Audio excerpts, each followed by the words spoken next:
Well, welcome back, ladies and gentlemen, to part two of our preparation for Animal Farm. Remember, we are going to read this allegory, Animal Farm, like a regular story, but it's a story of symbols. So for it to make sense, you have to know this story we're studying right now, the rise and fall of this country, USSR, or the Soviet Union. Okay, so with that, here we go. This is what you need to know.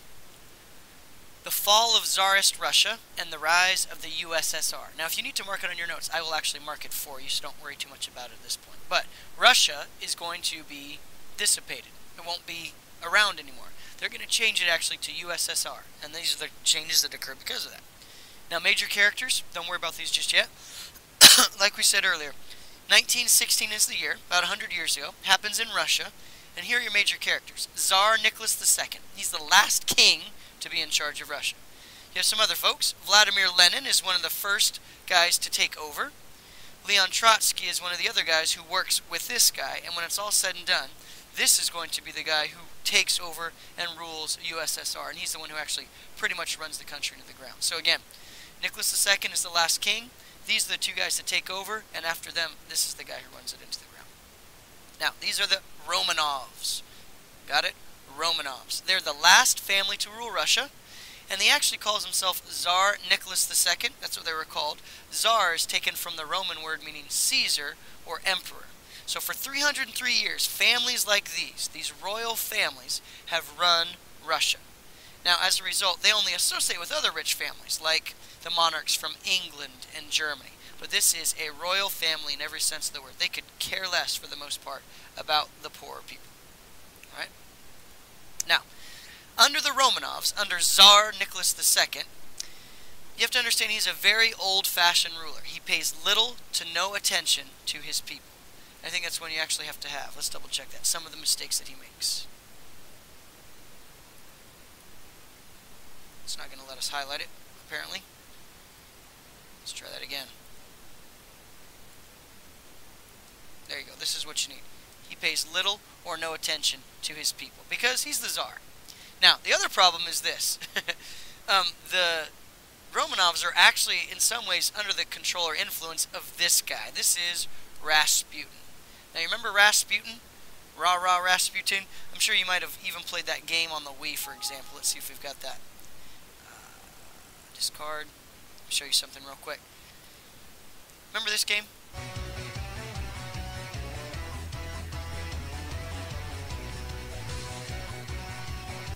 Alright, you got it? Now what happens is,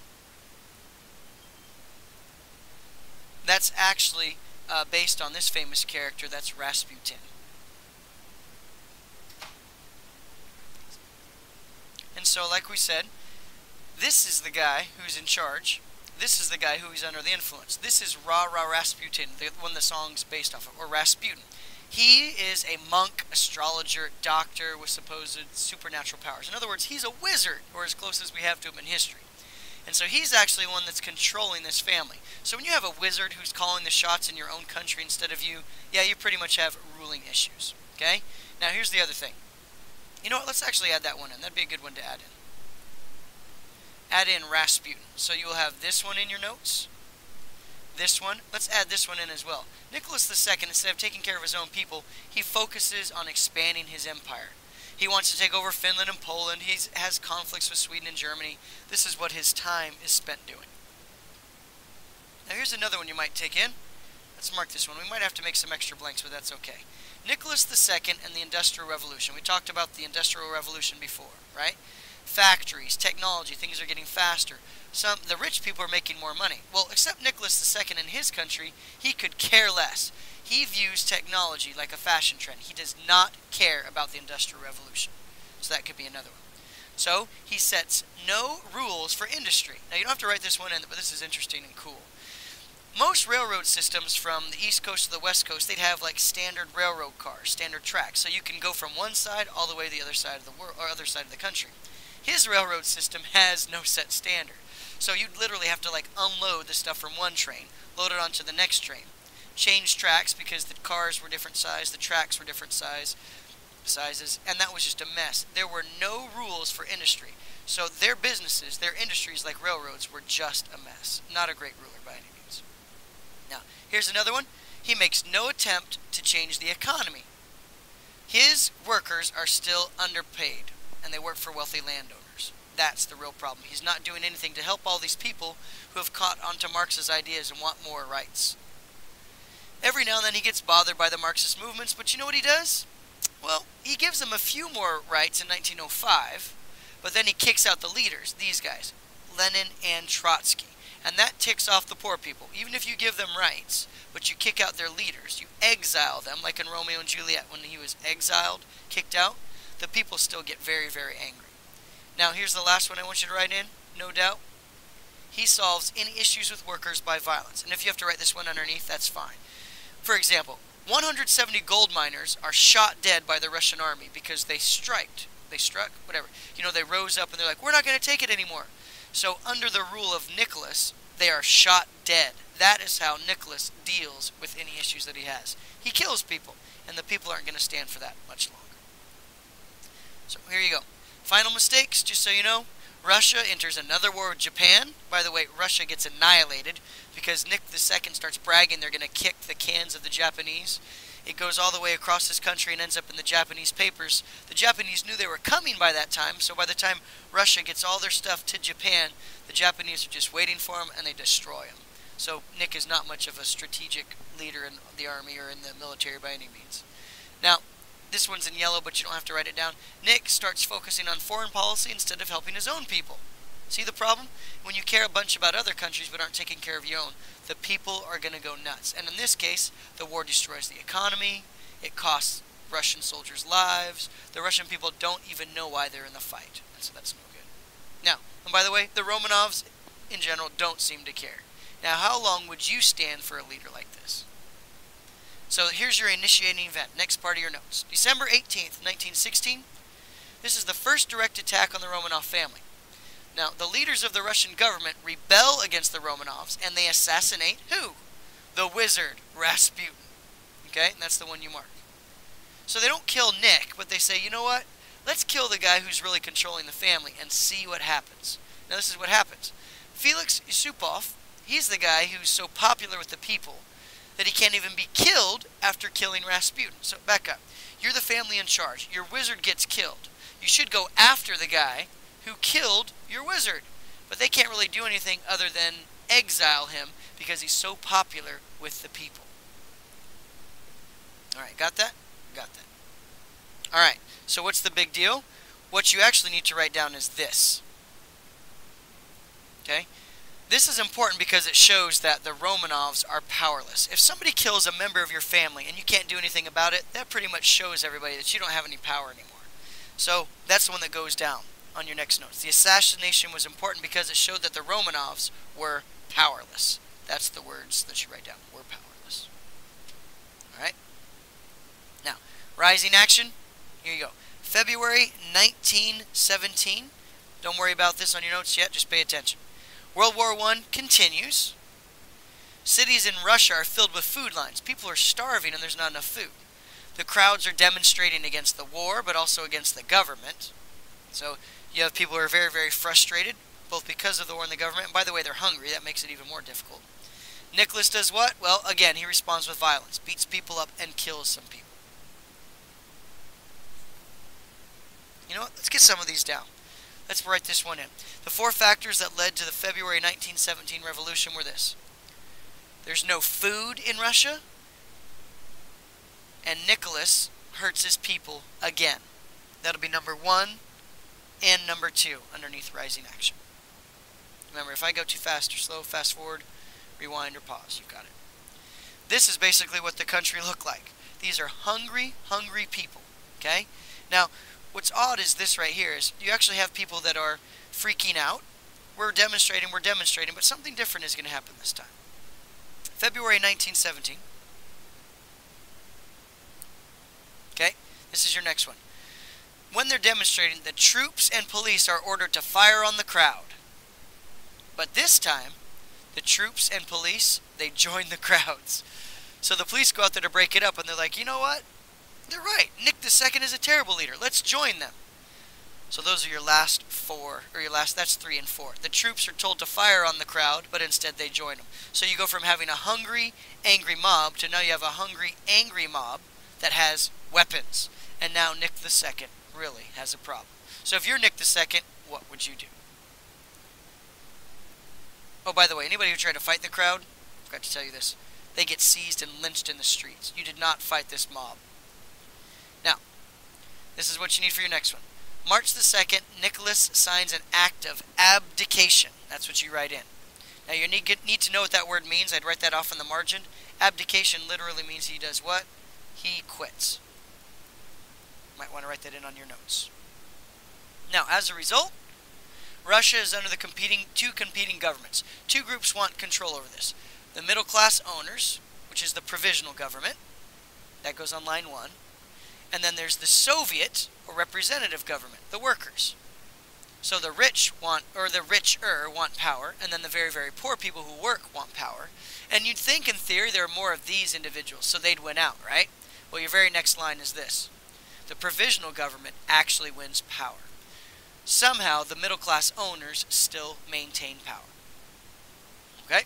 Now, next one. Vladimir Lenin. This is an important guy who's going to come up. He's the leader of a group called the Bolsheviks. Say that. Bolsheviks. That's a Russian word for communists. And we talked about communism. Sharing of all goods, all property, and everything. Now, he learns of the events in exile. Remember, he was kicked out of the country? So Vladimir Lenin is in another part of the world, and he hears that there's new governments that are taking place. And so he's all excited, and he's probably going to come back. Okay? The other guy you need to worry about is actually this guy. This is what your notes were. Alexander Kerensky was a deputy in the Russian government. He likes socialism. Write that in. Okay? He likes socialism, but he hates communism. Please write that down in your blank. Alexander Kerensky likes socialism, but he hates communism. Now, this is what you write down. He takes control of the revolt and gives it leadership. He's our official real leader. In fact, there you go. You can write that on your third line. He's the leader of the provisional government, and he exiles the Romanovs. He doesn't kill them. He exiles that royal family. All right? So you have written down a couple things about Kerensky on those 3 lines. Now here's the problem, though. You think he'd be better than Nick II. Well, it's difficult. Kerensky's war offensive was disastrous. Absolutely disastrous. Okay? The Russian army is deserting by the thousands. And so I think you write those down on the next one. The war is going terribly, and his army is deserting. Okay? Write that down on those 2 lines. And what happens is, Trotsky, this guy comes back. Lenin is on his way back. Those are the 2 guys who got exiled. And they show up and they do something that's kind of interesting. They don't like this Kerensky's guy's government. They want to take over. So they show up and they say, this government is bourgeois. Say bourgeois. Bourgeois. In other words, they point their finger at Kerensky and the government, the new one, and say, this is so rich, people. It's just like the old stuff. And so for that reason, all of a sudden, everybody hates Kerensky. They're like, yeah, this is just like the old government. And so his government starts to crumble. New government is collapsing. That's the last one you need to write underneath. The summer of 1917 was a disaster for Kerensky because his new Russian government is collapsing. Alright, let's keep going. First revolution. Look at all these hungry people in a food line. By September 1917, provisional government has actually gone through 4 changes, but Kerensky's been in charge in every single one. However, Trotsky and other Bolsheviks, they occupy the representative positions. So you've got one guy in charge, and other people who don't like him at all that are now occupying most of the powerful positions. You're going to have a conflict in the government, right? Class wars are raging in the countryside. Class wars. That's your next one right here. Class wars. It says, to make matters worse for Kerensky, blank, blank, ranged in the countryside. You write in class wars. Now, because everybody's hungry, everybody's standing in line, there's no food. Instead, they feed off of, this is what you get, Bolshevik propaganda. They don't literally eat it, but they're willing to listen to whatever it is that they are told. Bolshevik propaganda. Okay, that's your next one. Now, climax is this, Red October. In October 1917, the strategy for the revolution is done by, this is your next blank, Trotsky. He's the mastermind behind the plan. And what he does is he gets Kerensky all paranoid. He gets him so paranoid that Kerensky actually throws the first punch. And he's like, look, we're going to seal the newspapers, and that's it. And the Bolsheviks rebel, and it looks like self-defense. The people love this guy. And they hate Kerensky because Kerensky looks like the bad guy because he threw the first punch. Kerensky. Kerensky in self-defense are your next blank. Now, Kerensky wakes up, his whole city is surrounded by troops. He's like, that's it, I can't do this. And the Bolshevik revolution is done now. It's done so quietly because Kerensky just gives up, and the people don't even understand a revolution is taking place. Now, here's your new guy. Lenin seizes power, and he establishes the Communist Party. He's a guy that's pretty much unknown, but this is the title he gives himself. The chairman of the People's Commissars of the Russian Soviet Republic. Pretty cool title. But what he establishes is the Communist Party. New people are now in charge. Communism. Now, first three things he does, you write these in. 1, he negotiates Russia's withdrawal from World War I. People are like, yay, we get to be out of the war. 2, he says that all land is now the property of the proletariat, or the poor. Remember that? People love him because they're like, yay, we've got the land. Now, this is the last one that's sneaky. He says, okay, you guys get the land, but the government power is in the hand of the Soviets. The Soviets, the people in charge. Kind of tricky. Gets them out of the war, so they love him. Gives them all the land, but the power is actually in control of the Soviets, or the government. So it's kind of a trick. They feel like they're in control with the land, but the government still controls stuff. Now, there's a brief civil war. We call this the Red versus White War. White versus Red War. And it's a group between these two. These are your next ones. Kerensky supporters, the Whites. That's your next blank. And the next blank after that is the Bolsheviks, red. Now, interesting, you don't hear much about this in history, but the United States actually supported the White Army, and by the way, we lost big time. We sent troops into Siberia in order to fight who? To fight the Red Army. That's your next blank. And we lost. Now, last thing, by the way, the Bolsheviks do what? They kill the Romanovs, and it's actually a terrible, terrible thing. They line up the whole family for a family portrait, and then they gun them down. They gun them down. Civil War lasts a little while.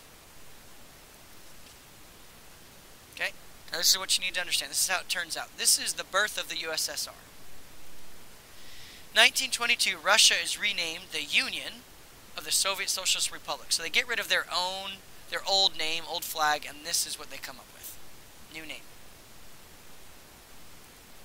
Lenin gives credit to Trotsky, and he says, great job for arranging the Bolshevik coup and for managing the military. Lenin creates something called the Politburo. Politburo, which is the political bureau. And who do they elect? This is your next blank. Joseph Stalin. He's the general secretary. Now this is a dangerous, dangerous dude.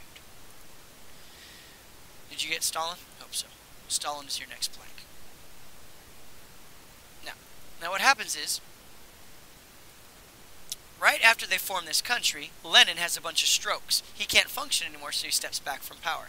He wants Trotsky to be in charge. This is your next blank. Trotsky was a strategist. He knows what's going on. And he does not like Stalin. That's your last blank. He sees that he's ambitious, he's power hungry, and he's worried about him, so he tries to get him out of office. The problem is, other Bolsheviks get jealous of Trotsky, and so they ignore Lenin, and they elect Stalin. Bummer. Man. Trotsky probably would have been a better leader. Stalin is the one they actually choose, and Stalin runs this country into the ground. Short version is this. 1924, Lenin dies, and Stalin reveals his ambition. He goes nuts. Okay? He rules USSR with an iron hand. He creates a totalitarian government. You want to write that in the margin. Or a government that one person is totally in control of. This destroys all hope through propaganda and fear. He turns Trotsky into a scapegoat. Oh, you're going to want to write that in the margin as well. A scapegoat is someone who they blame for everything. Write that one in the margin. Okay? So the people hate Trotsky and they love Stalin, even though he seems to do stuff like this. He executed of at least 20 million people, 20 million of his own people. Stalin is such an evil, terrible leader that he killed many more people than Hitler killed. And the worst part is Stalin killed his own people to keep them fearful. And he would constantly blame Trotsky for the problems of the country. This, folks, is the person who we're going to look at. When you have the most evil character in Animal Farm, he represents this guy, Joseph Stalin. Now, please, please, please, don't forget what we're doing. You're learning the story. You're learning this story here. This is the story we just told you, the rise and the terrible state of the Soviet Union. Now, when you read Animal Farm, now you're going to start to pick these things out. Oh, yeah, that's like. So make connections from the story back to the story that you just learned.